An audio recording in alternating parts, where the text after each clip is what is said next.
What is going on, Diablo 2 fans? Dobrunsky here, and today I'm bringing you another episode from the Human Bot Project series. Today we're going to be grinding the pits 1,000 times with my Pitzerker, so we have efficiency and maximum MF cranked in the hope to try and get some of those super coveted, rare, unique drops. So guys, I really hope you enjoy this video. Let's take a look at the loot that I found.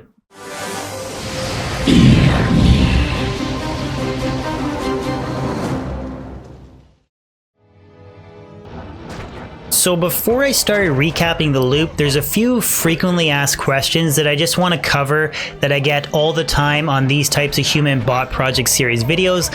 And the first is that my Pitzerker had more than 700% magic find during these pit runs. Number two is that the pit runs were completed on Players 1 difficulty. And number three, I was solely targeting champions and boss packs with the intent of farming TC87 unique items. That should cover the majority of the types of frequently asked questions that I get on these types of videos. But guys, if you have any other question, feel free to let me know in the comment section below, and I will do my best to try and answer it. But now we'll actually take a look at the loot that I found. I didn't really drop anything too special until run number 77, where a rogue drops a set vortex shield for me, which is Griswold's honor. The only varying stat on this item is the defense, and it rolled pretty close to the perfect maximum of 333. The next notable drop happened just 7 runs later, and it was my first skiller, which happened to be a paladin combat skiller with 24% extra gold find on it. Not the most valuable skiller, but it's definitely better than a plain Picom. Followed by a really nice usable small charm on run number 94, a plain 5 to all resistances small charm. Additional mods like plus life would be ideal, but this is still a very useful small charm for me. A nice duplicate set item drops off of a boss named Starcall on pit run 167. It's my second Griswold shield. However, this one rolled with a little bit lower defense than the previous one. My first noteworthy rune drop happens 39 runs later, and it's a Gull rune. Not necessarily the most useful rune drop, but I always look at Gull runes as half a Vex rune to make the rune word Heart of the Oak. A really nice unique ring drops for me just 3 runs later after the Gull rune. It's a Wisp projector ring that rolled 19 light absorb and 14% magic find. A little bit more MF would be ideal, but the light absorb, in my opinion, is the most important stat roll on this ring. Another rare set item drops on pit run number 241. It's a set Corona, which is Griswold's Valor. A quarter of the way through this pit run project, and I have completed half of the Griswold set collection. I find an Ormus robes off of a champion rogue just over 40 runs later. It rolled +3 to enchant. I will use this armor on an enchantress sorceress build in the future. Again, it's not the most valuable Ormus robes, but it's still a somewhat useful find for me. I get another really nice drop on run 343, and it's again another unique ring. This time though, it rolled the Stone of Jordan. It's been almost a year since my last SOJ drop, so I was really pumped for this find. An interesting unique circlet class item drops from a boss skeleton named Bladebite just 40 runs later. It's an ethereal, unique tiara, which is Kira's Guardian. Unfortunately, it rolled the worst possible roll on resistances, but it's still a cool ethereal style points helmet that I can use on particular niche mercenary builds like a Travingle support merc. My first noteworthy double drop happens on pit run 487, nearly halfway through this 1000 pit run project. I drop a set sacred armor and a unique ring back to back. The set armor is the Immortal King Soul Cage, and the ring unfortunately rolled Dwarf Star. Both drops are not that particularly useful, but I thought it was a cool double drop worth mentioning. I drop a GG class-specific unique item on pit run 569. It's a unique gilded shield, which is the Herald of Zakarum. It rolled 197% enhanced defense, which is 3% off of perfect. Pause, in my opinion, is one of the best class-specific items in Diablo 2. I find a really nice magic jewel about 50 pit runs later.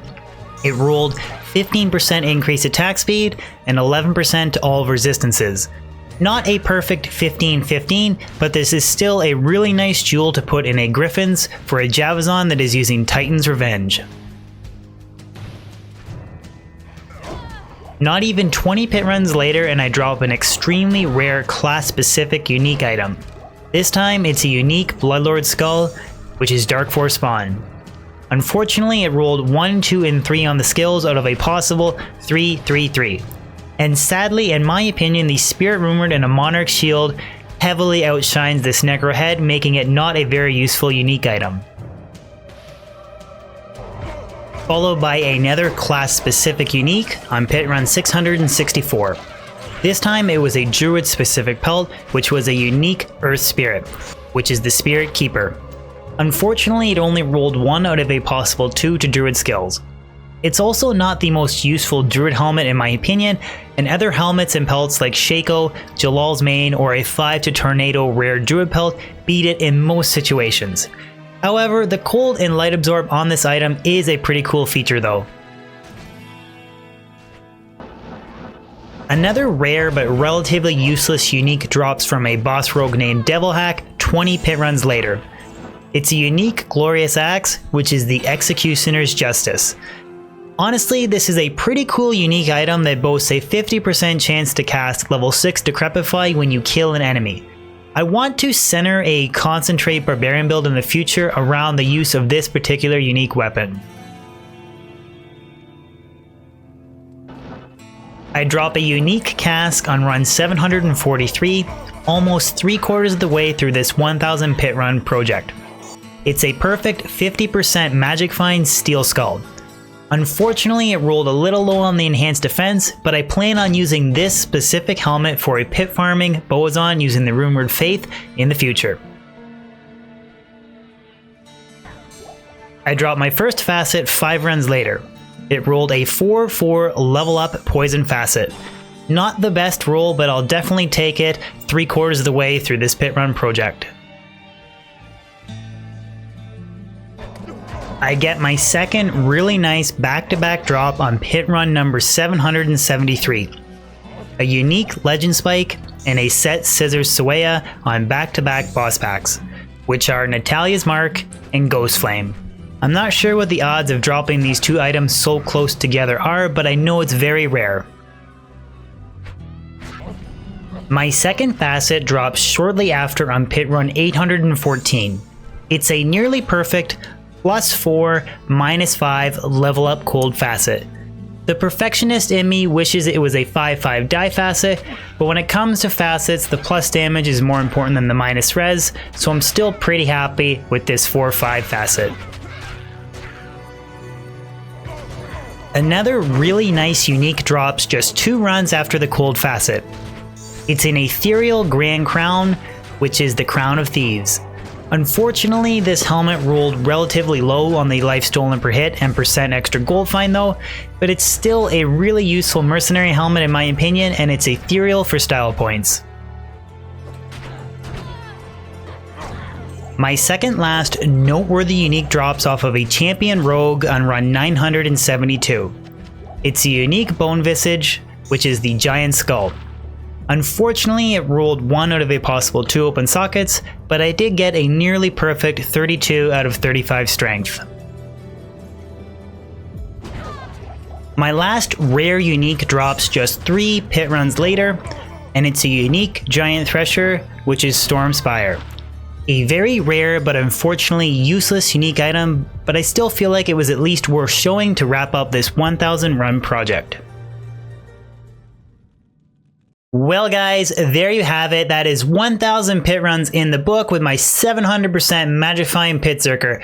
I hope you guys enjoyed the video, but please let me know in the comment section below what you thought my top 3 drops were. For me personally, they'd have to be the 19 Light Absorb Wisp, the SOJ, and the +4/-5 Cold Facet.